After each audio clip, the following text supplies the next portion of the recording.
ദൈവനാമം വാഴ്ത്തപ്പെടുമാറാകട്ടെ. എല്ലാ പ്രിയപ്പെട്ടവർക്കും വേഗം വരുന്ന യേശുക്രിസ്തുവിൻ്റെ നാമത്തിലുള്ള സ്നേഹവും വന്ദനവും അറിയിക്കുകയാണ്.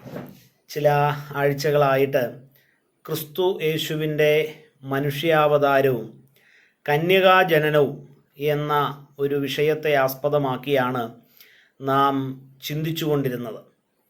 ക്രിസ്തുവിൻ്റെ മനുഷ്യാവതാരം എന്ന് പറഞ്ഞാൽ എന്താണ്?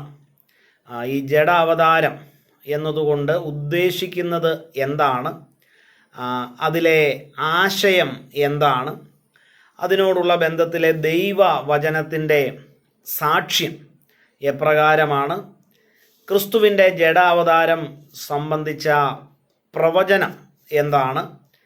ക്രിസ്തുവിൻ്റെ ജഡ അവതാരത്തിൻ്റെ ലക്ഷ്യങ്ങൾ എന്തെല്ലാമാണ്? തുടങ്ങിയ കാര്യങ്ങൾ ഇതിനോടകം നാം ചർച്ച ചെയ്യുവാൻ ഇടയായി.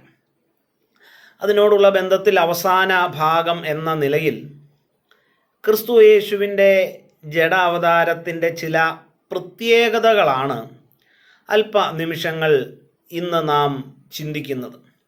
യേശു ക്രിസ്തുവിൻ്റെ ജഡ അവതാരത്തിൻ്റെ ചില പ്രത്യേകതകൾ ദൈവവചനത്തിൽ നിന്ന് നമുക്കൊന്ന് ധ്യാനിക്കുവാൻ ഈ ദിവസം ദൈവം നമ്മെ സഹായിക്കുമാറാകട്ടെ. ഒരു സാധാരണ മനുഷ്യനുള്ളതുപോലെയുള്ളതായ ഈ എല്ലാ കാര്യങ്ങളും, എല്ലാ ഘടകങ്ങളും യേശു ക്രിസ്തു ഇഹലോകവാസം നയിച്ചപ്പോൾ തനിക്കുണ്ടായിരുന്നു. അപ്പോൾ തന്നെ ദൈവവചനം തൻ്റെ ആ ദൈവത്വത്തിൻ്റെ മാഹാത്മ്യവും ഇഹലോകവാസത്തോടുള്ള ബന്ധത്തിൽ പരാമർശിക്കുന്നുണ്ട്. അപ്പോൾ ഇത് എപ്രകാരമാണ് ഒത്തുപോകുന്നത് എന്ന് നമുക്കൊന്ന് ചിന്തിക്കുവാൻ ദൈവം നമ്മെ സഹായിക്കുമാറാകട്ടെ. മത്തായിയുടെ സുവിശേഷം 4-ാമത്തെ അധ്യായം 2-ാമത്തെ വാക്യം വായിക്കുമ്പോൾ നാം ഇങ്ങനെ കാണുന്നുണ്ട്: അവൻ 40 പകലും 40 രാവും ഉപവസിച്ച ശേഷം അവന് വിശന്നു.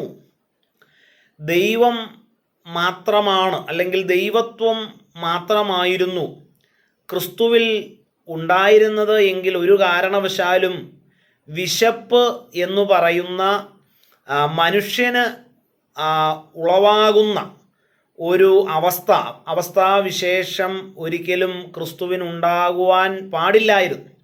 എന്നാൽ താൻ സമ്പൂർണ്ണ മനുഷ്യത്വം സ്വീകരിച്ചതിൻ്റെ വെളിച്ചത്തിൽ, സാക്ഷാൽ മനുഷ്യനായിരുന്നതിൻ്റെ വെളിച്ചത്തിൽ അത് നമുക്ക് കാണുവാനായിട്ട് സാധിക്കുന്നു. ഒരു മനുഷ്യൻ അനുഭവിക്കുന്നതുപോലെയുള്ള വിശപ്പ് എന്ന ആ ഒരു അവസ്ഥാവിശേഷം ക്രിസ്തുവിൽ ഉണ്ടായതായിട്ട് നാം കാണുന്നു. അതുകൊണ്ട് ജഡാവതാരം മൂലം തനിക്ക് ഉണ്ടായതായ ഒരു അവസ്ഥയാണ് ഈ വിശപ്പ്. മനുഷ്യനുള്ളതുപോലെയുള്ള സ്വഭാവ സവിശേഷതകൾ യേശു ക്രിസ്തുവിൽ ഉടലെടുക്കുവാനായിട്ടിടയായി. യേശുവിന് വിശന്നു. എന്നാൽ അപ്പോൾ തന്നെയാണ് ദൈവവചനം ഇപ്രകാരം സാക്ഷ്യപ്പെടുത്തുന്നത്.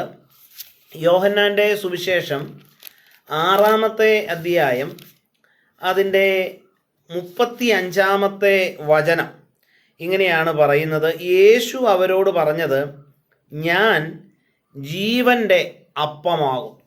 അപ്പോൾ ഒരു ഭാഗത്ത് യേശുവിന് വിശന്നു എന്ന് കാണുകയാണ്. എന്നാൽ മറ്റൊരു ഭാഗത്ത് യേശു തന്നെ പ്രഖ്യാപിക്കുകയാണ്, ഞാനാണ് ജീവൻ്റെ അപ്പം എന്നുള്ളതായ നിലയിൽ. അപ്പോൾ ഇവിടെ മനുഷ്യത്വവും ദൈവത്വവും കർത്താവായ ക്രിസ്തു യേശുവിൽ നമുക്ക് ദർശിക്കുവാനായിട്ട് സാധിക്കുകയാണ്. മാനുഷികമായ അവസ്ഥാവിശേഷത്തിൽ തനിക്ക് വിശക്കുകയാണ്. എന്നാൽ ദൈവികമാകുന്ന ഗുണലക്ഷണങ്ങളോടുള്ള ബന്ധത്തിൽ താൻ അരുളി ചെയ്യുകയാണ്, ഞാനാണ് വിശക്കുന്നവരുടെ ആഹാരം, ജീവൻ്റെ അപ്പം ഞാനാകുന്നു എന്നുള്ളതായ നിലയിൽ തൻ്റെ ദൈവത്വത്തിൻ്റെ പ്രദർശനം ഒരു വശത്തും തൻ്റെ മനുഷ്യത്വത്തിൻ്റെ അവസ്ഥ മറുഭാഗത്തും കർത്താവായ യേശു ക്രിസ്തുവിൽ നമുക്ക് ദർശിക്കുവാൻ കഴിയുകയാണ്. ഇത് ജഡ അവതാരത്തിൻ്റെ ഒരു വലിയ പ്രത്യേകതയാണ്. സാക്ഷാൽ ദൈവമായിരുന്നവൻ, അതെ, സാക്ഷാൽ മനുഷ്യനായി തീർന്ന് ഒരു മനുഷ്യന് ഉടലെടുക്കുന്ന അവസ്ഥാവിശേഷങ്ങൾ തൻ്റെ ശരീരത്തിലും തൻ്റെ ജീവിതത്തിലും ഉടലെടുത്ത് അതിൻ്റെ അടിസ്ഥാനത്തിൽ യാത്ര ചെയ്ത സാക്ഷാൽ ദൈവ മനുഷ്യനായ ക്രിസ്തു യേശുവിനെ നമുക്ക് കാണുവാൻ സാധ്യമാവുകയാണ്. അപ്പോൾ യേശുവിന് വിശന്നു. യോഹന്നാൻ്റെ സുവിശേഷം 19-ാമത്തെ അധ്യായം അതിൻ്റെ 28-ാമത്തെ വാക്യം. അതിൻ്റെ ശേഷം സകലവും തികഞ്ഞിരിക്കുന്നു എന്ന് യേശു അറിഞ്ഞിട്ട് തിരുവെഴുത്ത് നിവൃത്തിയാകും വണ്ണം എനിക്ക് ദാഹിക്കുന്നു എന്ന് പറഞ്ഞു. ക്രൂശിക്കപ്പെട്ട ക്രിസ്തു യേശു ക്രൂശിൽ കിടന്നുകൊണ്ട് സംസാരിക്കുന്ന ഒരു ഭാഗമാണ് നാം ഇപ്പോൾ വായിക്കുവാൻ ഇടയായത്. അവിടെ തൻ്റെ ആ മനുഷ്യത്വ പ്രകൃതിയിൽ തനിക്ക് അനുഭവിക്കേണ്ടി വന്ന ഒരവസ്ഥ അവിടെ ചൂണ്ടിക്കാണിച്ചിരിക്കുകയാണ്. തനിക്ക് ദാഹിക്കുന്നു എന്നുള്ളതായ ഒരു സംഭവമാണ് നാം അവിടെ കാണുവാനായിട്ട് ഇടയായത്. ദാഹിക്കുന്നു. എന്നാൽ യോഹന്നാൻ്റെ സുവിശേഷം 7-ാമത്തെ അധ്യായം അതിൻ്റെ 37-ാമത്തെ വചനം ഇങ്ങനെയാണ് വായിക്കുന്നത്. ഉത്സവത്തിൻ്റെ മഹാദിനമായ ഒടുക്കത്തെ നാളിൽ യേശു നിന്നുകൊണ്ട്, ദാഹിക്കുന്നവൻ എല്ലാം എൻ്റെ അടുക്കൽ വന്ന് കുടിക്കട്ടെ, എന്നിൽ വിശ്വസിക്കുന്നവൻ്റെ ഉള്ളിൽ നിന്ന് തിരുവെഴുത്ത് പറയുന്നത് പോലെ ജീവജലത്തിൻ്റെ നദികൾ ഒഴുകും എന്ന് വിളിച്ചു പറഞ്ഞു. അപ്പോൾ യേശു മറ്റൊരു ഭാഗത്ത് പറയുന്ന ഒരു സ്റ്റേറ്റ്മെൻ്റാണ് നാം വായിച്ചത്. ദാഹിക്കുന്നവൻ എന്ത് ചെയ്യട്ടെ? എൻ്റെ അടുക്കൽ വന്ന് കുടിക്കട്ടെ എന്നുള്ളതായ ഒരു പരാമർശമാണ്. അതായത് ഒരു വശത്ത് താൻ പറയുകയാണ് എനിക്ക് ദാഹിക്കുന്നു, എന്നാൽ മറ്റൊരു ഭാഗത്ത് യേശു പറയുകയാണ് ഞാൻ ആരാണ്? ദാഹിക്കുന്നവർക്ക് ആശ്വാസം പകരുന്നവനാണ് എന്ന് യേശു കർത്താവ് പറയുകയാണ്. അപ്പോൾ ഈ രണ്ട് കാര്യങ്ങൾ സംഭവിക്കത്തക്ക രീതിയിൽ ക്രിസ്തുവിൻ്റെ ജീവിതത്തിൽ ഇടയായത് എന്താണ് എന്നുള്ളതിനുള്ള ഒരു ഉത്തരമാണ് അത് ഈ ജഡാവതാരമാണ്. ഈ ജഡാവതാരത്തിലൂടെയാണ് ദാഹിക്കുന്നവർക്ക് ആശ്വാസം പകരുവാൻ ശക്തനായ സാക്ഷാൽ ദൈവം അതെ ദാഹിക്കുന്ന ഒരവസ്ഥയിലേക്ക് ഇറങ്ങി വരികയാണ്. പ്രിയപ്പെട്ടവരെ, ഈ ഇറങ്ങി വരൽ, ആ ഇറങ്ങി വന്നതിൻ്റെ താല്പര്യം, അവിടെയാണ് നമ്മോടുള്ള ബന്ധത്തിലെ ജീവിതത്തിൻ്റെ ഏറ്റവും വലിയ പ്രസക്തി ഇരിക്കുന്നത്. ആ ദാഹിക്കുന്ന വ്യക്തികൾക്ക് ആശ്വാസം പകരുവാൻ കഴിവുള്ള ഈ സാക്ഷാൽ ദൈവം ദാഹിക്കുന്നവനായി ക്രൂശിൽ കിടന്നതിൻ്റെ താല്പര്യമാണ് നമ്മെ ഓരോരുത്തരെയും ഈ ദൈവത്തെ ആരാധിക്കുവാൻ, ഈ ദൈവത്തിൽ വിശ്വസിക്കുവാൻ പര്യാപ്തമാക്കി തീർത്ത, പ്രേരകമാക്കി തീർത്ത ഏറ്റവും വലിയ ഘടകം. അതെ, എന്നെ ആശ്വസിപ്പിക്കുവാൻ, എൻ്റെ പാപം പോക്കുവാൻ, എന്നെ ശരിയായ ദൈവിക ലക്ഷ്യബോധത്തിലേക്ക് എന്നെ കൊണ്ടുവരുവാൻ സാക്ഷാൽ ദൈവം മനുഷ്യനായി ദാഹിക്കുന്നവർക്ക് ആശ്വാസം പകരേണ്ടുന്നവൻ അല്ലെങ്കിൽ പകരുന്നവൻ ദാഹിക്കുന്നവനായി തീർന്നതായ അവസ്ഥ. ജീവൻ്റെ അപ്പമായവൻ വിശക്കുന്ന ഒരവസ്ഥയിലേക്ക് ഇറങ്ങി വന്നുവെങ്കിൽ അത് നമ്മോടുള്ള സ്നേഹം അതുമാത്രമാണ് നമുക്ക് പറയുവാനായിട്ട് സാധിക്കുന്നത്. അതുപോലെ തന്നെ ലൂക്കോസിൻ്റെ സുവിശേഷം 2-ാമത്തെ അധ്യായം അതിൻ്റെ 40-ാമത്തെ വചനം ഇങ്ങനെ വായിക്കുകയാണ്. പൈതൽ വളർന്നു, ജ്ഞാനം നിറഞ്ഞു, ആത്മാവിൽ ബലപ്പെട്ടു പോന്നു, ദൈവകൃപയും അവന്മേൽ ഉണ്ടായിരുന്നു. യേശു വളർന്നു, ജ്ഞാനം നിറഞ്ഞു, ആത്മാവിൽ ബലപ്പെട്ടു എന്ന ഒരു സ്റ്റേറ്റ്മെൻ്റാണ് യേശുവിൻ്റെ ശൈശവ അവസ്ഥയോടുള്ള ബന്ധത്തിൽ ഇവിടെ പരാമർശിച്ചിരിക്കുന്നത്. അപ്പോൾ തന്നെ യോഹന്നാൻ്റെ സുവിശേഷം 8-ാമത്തെ അധ്യായം 58-ാമത്തെ വചനം ഇങ്ങനെയാണ് പറയുന്നത്: ആമേൻ ആമേൻ, ഞാൻ നിങ്ങളോട് പറയുന്നു, അബ്രാഹാം ജനിച്ചതിനു മുൻപേ ഞാൻ ഉണ്ട് എന്ന് പറഞ്ഞു. അപ്പോൾ ഒരു വശത്ത് ജനനമെടുത്ത് വളർച്ച പ്രാപിക്കുന്ന ഒരു പൈതലിനെ നാം കാണുകയാണ്. എന്നാൽ മറുഭാഗത്ത് നിത്യനായി നിലകൊള്ളുന്ന ദൈവപുത്രനെ നമുക്ക് കാണുവാനായിട്ട് സാധിക്കുകയാണ്. ആരംഭങ്ങളില്ലാത്ത ഒരവസ്ഥ ഒരു വശത്ത് കാണുന്നു, മറുവശത്ത് ഒരാരംഭം കാണുകയാണ്. ആരംഭമില്ലാത്ത, അതെ, നിത്യനായ ഈ ദൈവപുത്രൻ, അതെ, തൻ്റെ മനുഷ്യത്വത്തിനൊരാരംഭം കുറിച്ചുകൊണ്ട് ഈ ഭൂമിയിലേക്ക് ഇറങ്ങി വരുവാനായിട്ടിടയായി. യേശുവിൻ്റെ ജഡാവതാരത്തോടുള്ള ബന്ധത്തിലെ ഓരോ ചിന്തകളും നാം ധ്യാനിക്കുമ്പോൾ അത് ദൈവ ആരാധനയിലേക്കാണ് നമ്മെ നയിച്ചു കൊണ്ടു പോകേണ്ടിയത്. കാരണം ഏഴയാകുന്ന എനിക്ക് വേണ്ടി ഒന്നുമല്ല, ദൈവം മുൻപാകെ ഒന്നുമല്ലാത്ത എനിക്ക് വേണ്ടി, ഈ ശബ്ദം കേൾക്കുന്ന താങ്കൾക്ക് വേണ്ടി, പ്രിയപ്പെട്ടവരെ, നിത്യനായ ദൈവപുത്രനാണ് നമ്മോടുള്ള സ്നേഹത്തെ പ്രതി നമുക്ക് വേണ്ടി താണഭൂമിയിലേക്ക് ഇറങ്ങി വന്നത്. ആ സ്നേഹം, ആ കരുതൽ, ആ കൃപ, ഇതെല്ലാം അവർണ്ണനീയമാണ്. ഇതെല്ലാം നമ്മെ നയിക്കേണ്ടത് സത്യ ദൈവാരാധനയിലേക്കാണ്. അപ്പോൾ ഒരു ആരംഭമില്ലാത്തവൻ, ശരിക്കും പറഞ്ഞാൽ ആരംഭമുള്ളവനായിട്ട് തീരുന്ന ഒരവസ്ഥാവിശേഷം ജഡാവതാരത്തിൻ്റെ ഒരു വലിയ പ്രത്യേകതയാണ്. മനുഷ്യത്വത്തിനൊരാരംഭം കുറിക്കപ്പെടുകയാണ്. പൈതൽ ജനിക്കുന്നു, ജനിച്ച പൈതൽ വളരുന്നു, ആത്മാവിൽ ബലപ്പെടുന്നു, ജ്ഞാനം നിറയുന്നു. അതെ, എന്തിനു വേണ്ടിയാ ഇതെല്ലാം? യേശു വളർന്നത് എന്തിനു വേണ്ടിയാ? യേശു ആത്മാവിൽ ബലപ്പെട്ടത്, യേശുവിന് ജ്ഞാനം നിറഞ്ഞത്, ഇതെല്ലാം എന്തിനു വേണ്ടിയായിരുന്നു?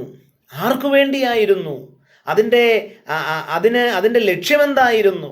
പ്രിയപ്പെട്ടവരെ, ക്രൂശിൽ മരിക്കുവാനായിട്ട്, അല്ലെങ്കിൽ മാനവ ജനതയെ വീണ്ടെടുക്കുവാനായിട്ട് ഇറങ്ങി വന്നവൻ, അതെ, ആ ലക്ഷ്യം താൻ തികയ്ക്കുകയാണ്. അപ്പോൾ ഇതെല്ലാം യേശുവിൻ്റെ ജീവിതത്തിൽ സംഭവിച്ചതെല്ലാം നമുക്ക് വേണ്ടിയായിരുന്നു. താൻ വളർന്നത് നമുക്ക് വേണ്ടിയായിരുന്നു. താൻ ജ്ഞാനം കൊണ്ട് നിറഞ്ഞത് നമുക്ക് വേണ്ടിയായിരുന്നു എന്ന് വേണം നാം ഓരോരുത്തരും വിലയിരുത്തുവാൻ, ചിന്തിക്കുവാൻ. നന്ദിയാലും സ്തോത്രത്താലും നമ്മുടെ ഓരോരുത്തരുടെയും ഉള്ളങ്ങൾ നിറയുവാൻ ഇടയാകുമാറാകട്ടെ.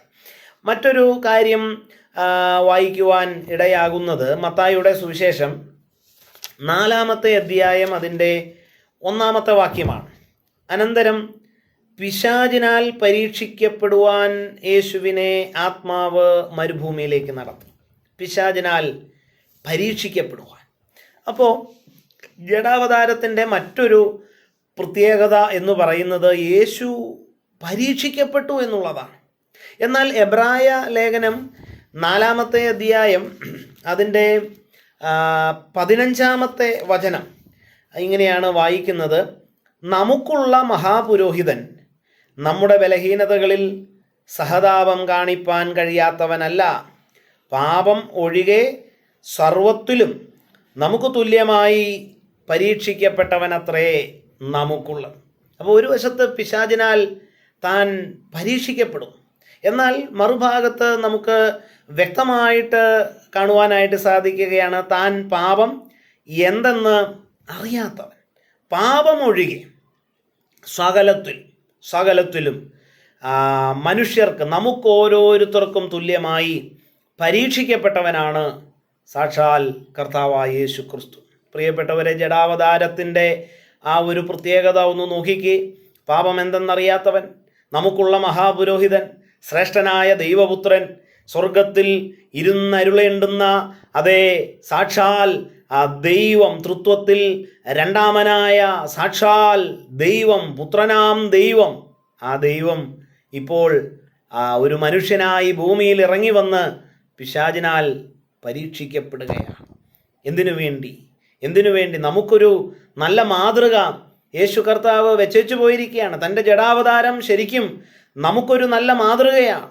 ഇഹലോക ക്രിസ്തീയ ജീവിതത്തിൽ പരീക്ഷകൾ, പ്രയാസങ്ങൾ, പോരാട്ടങ്ങൾ, പിശാചിൻ്റെ തന്ത്രങ്ങൾ ഇതെല്ലാം അഭിമുഖീകരിക്കേണ്ടി വരുമ്പോൾ നമുക്ക് നോക്കുവാൻ ഒരു വിശ്വാസത്തിൻ്റെ നായകൻ, പൂർത്തി വരുത്തുന്ന രക്ഷകൻ, പിശാചിനാൽ പരീക്ഷിക്കപ്പെട്ട് പിശാചിനെ ജയിച്ചവൻ, ജയാളിയായ കർത്താവായ യേശു ക്രിസ്തുവിനെ നോക്കുവാൻ നമുക്ക് കഴിയുകയാണ്. അപ്പോൾ യേശു ഒരു വശത്ത് പരീക്ഷിക്കപ്പെടുകയാണ്. എന്നാൽ പാപമെന്തെന്നറിയാത്ത സാക്ഷാൽ ദൈവപുത്രനെ നമുക്ക് മറുഭാഗത്ത് കാണുവാൻ കഴിയുകയാണ്. ജഡാവതാരം പരീക്ഷിക്കപ്പെടേണ്ടുന്ന ഒരവസ്ഥയിലേക്ക് യേശുവിനെ കൊണ്ടുവരുവാനായിട്ടിടയായി. നമുക്ക് വേണ്ടിയായിരുന്നു ആ പരീക്ഷകളും താൻ ഏറ്റെടുത്തത്. നാമും അതേ നമ്മുടെ മുൻപിൽ വരുന്ന പരിശോധനകളെ, പരീക്ഷകളെ അതിജീവിച്ച് ജയാളിയാകുവാൻ നിനക്കും എനിക്കും ജയം വരിക്കുവാൻ കഴിയും എന്ന് യേശു തനിക്ക് നേരിട്ട പരീക്ഷകളിലൂടെ തെളിയിച്ചിരിക്കുകയാണ് എന്ന് നമുക്ക് മനസ്സിലാക്കുവാൻ കഴിയുന്നു. ജഡാവതാരത്തിൻ്റെ ഒരു വലിയ പ്രത്യേകതയായി ഈ സംഭവത്തെ നാം കാണേണ്ടിയതായിട്ടുണ്ട്. അതുപോലെ തന്നെ ലൂക്കോസിൻ്റെ സുവിശേഷം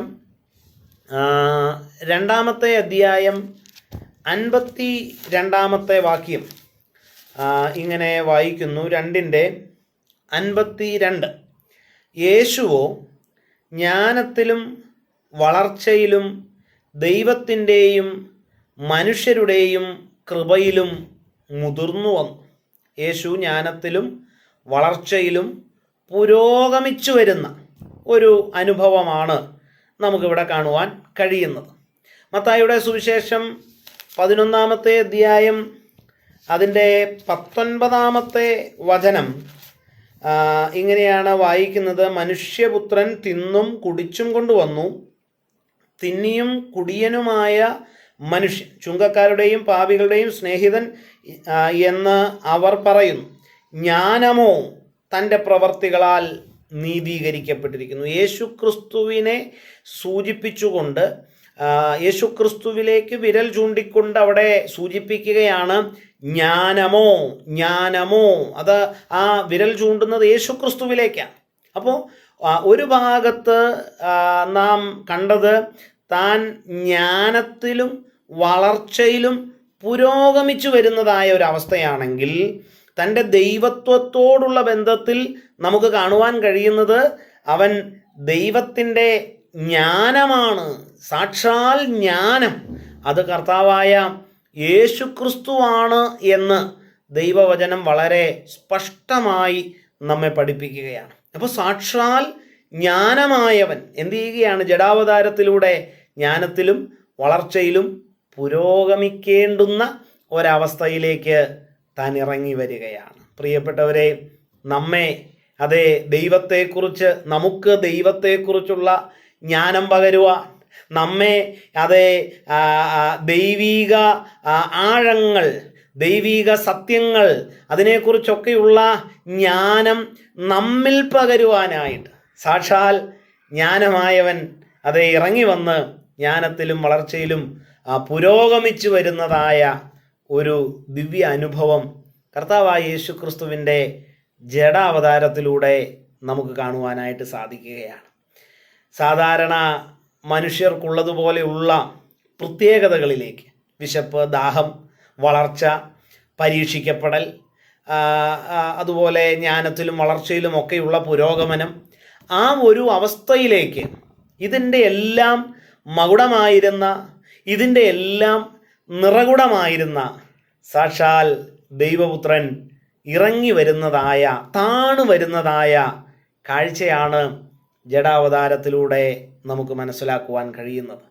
ഈ പ്രത്യേകതകൾ, ഒരു സാധാരണ മനുഷ്യനുള്ള എല്ലാ പ്രത്യേകതകൾ യേശുവിലും നമുക്ക് കാണുവാൻ കഴിയുകയാണ്. എന്നാൽ ഈ പ്രത്യേകതകളെല്ലാം തന്നിൽ പ്രകടമാകുമ്പോൾ തന്നെ തൻ്റെ ദൈവിക ശക്തിയും തനിക്ക് ഉപയോഗപ്പെടുത്തുവാൻ കഴിഞ്ഞിരുന്നു എന്നുള്ളതാണ് ഈ ജഡാവതാരത്തിൻ്റെ ഏറ്റവും വലിയ പ്രത്യേകത എന്ന് പറഞ്ഞു. ഒരിക്കലും തൻ്റെ ദൈവത്വം നഷ്ടമാകുകയല്ല. ഒരിക്കലും നമ്മൾ അങ്ങനെ തെറ്റിദ്ധരിക്കരുത്. യേശു മനുഷ്യനായി വന്നപ്പോൾ തൻ്റെ ദൈവത്വം അവിടെ മാറ്റിവെച്ചിട്ടാണ് ഇറങ്ങി വന്നത്, മനുഷ്യൻ മാത്രമായിരുന്നു എന്ന് ചിന്തിക്കരുത്. ജഡാവതാരം മനുഷ്യത്വത്തിൻ്റെയും ദൈവത്വത്തിൻ്റെയും ഒരു വലിയ സമ്മേളനമായിരുന്നു. ദൈവമായവൻ മനുഷ്യനായി ജീവിച്ചു എന്നുള്ളതായ ഒരു ചിന്തയാണ് ജഡാവതാരത്തിലൂടെ നമുക്ക് മനസ്സിലാക്കുവാൻ. ആ ദൈവം സാക്ഷാൽ മനുഷ്യത്വം എന്ന ഒരു പ്രകൃതം ആ ദൈവത്വത്തോട് കൂട്ടിച്ചേർത്ത് ദൈവത്വവും മനുഷ്യത്വവും ഒരുമിച്ച് സമ്മേളിച്ച് മുൻപോട്ട് ജീവിച്ച ഒരു ജീവിതമാണ് കർത്താവായ യേശു ക്രിസ്തുവിൻ്റെ ജീവിതം. ജഡാവതാരം അത്രമാത്രം വിശിഷ്ടമായ ഒരു വസ്തുതയാണ് എന്നുള്ളതിന് യാതൊരു സംശയവുമില്ല. പ്രിയപ്പെട്ടവരെ, നമ്മുടെ ഓരോരുത്തരുടെയും ക്രൈസ്തവ ജീവിതം പുരോഗമിക്കുമ്പോൾ അതെ സാക്ഷാൽ ദൈവത്തിന് ഒരു മനുഷ്യനായിട്ട്, അതായത് ഏറ്റവും ഉന്നതനായിരുന്നവന് ഏറ്റവും താഴ്ന്ന ഒരവസ്ഥയിലേക്ക് ഇറങ്ങി വരുവാനായിട്ട് കഴിഞ്ഞിരുന്നുവെങ്കിൽ നാം ഓരോരുത്തരും ഒരു കാരണവശാലും നമ്മുടെ ക്രൈസ്തവ ജീവിതത്തിൽ അഹങ്കരിക്കുവാനോ ഞാനാണ് ഏറ്റവും വലിയ വ്യക്തിത്വം എന്നുള്ളതായ ചിന്താഗതിയോ ഒന്നുമില്ലാതെ താണിറങ്ങി വരുവാനുള്ള ഒരു താഴ്മയുടെ ഒരു ദിവ്യ അനുഭവം നമ്മുടെയും ജീവിതത്തിൽ പ്രകടമാകേണ്ടത് ഏറ്റവും വിലപ്പെട്ടതായ സംഗതി തന്നെയാണ്. ഈ ജഡാവതാരം കൊണ്ട് നമുക്ക് ദൈവത്തെ അറിയുവാൻ കഴിഞ്ഞു, സാക്ഷാൽ കർത്താവിൽ വിശ്വസിക്കുവാനായിട്ട് കഴിഞ്ഞു. അതെ, നമ്മുടെ പാപം മോചിക്കപ്പെടുവാനായിട്ട് കഴിഞ്ഞു. നിത്യസ്വർഗത്തെക്കുറിച്ചുള്ള ഉറപ്പും ധൈര്യവും പ്രത്യാശയും നമുക്ക് പ്രാപിക്കുവാനായിട്ട് കഴിഞ്ഞിരിക്കുകയാണ്. ജയകരമാകുന്ന ക്രിസ്തീയ ജീവിത അനുഭവങ്ങളിലേക്ക് പ്രവേശിക്കപ്പെടുവാനും ദൈവം നമ്മെ സഹായിച്ചിരിക്കുകയാണ്. ദൈവം നമ്മെ അനുഗ്രഹിക്കട്ടെ. കർത്താവായ യേശു ക്രിസ്തുവിനെ കുറിച്ചുള്ള ഉപദേശ പഠനത്തിൻ്റെ തുടർ ചിന്തകൾ അടുത്ത ക്ലാസ്സുകളിൽ നമുക്ക് ചിന്തിക്കാം, പങ്കുവയ്ക്കാം. ദൈവം നമ്മെ അനുഗ്രഹിക്കട്ടെ. ദൈവത്തിനു മഹത്വം.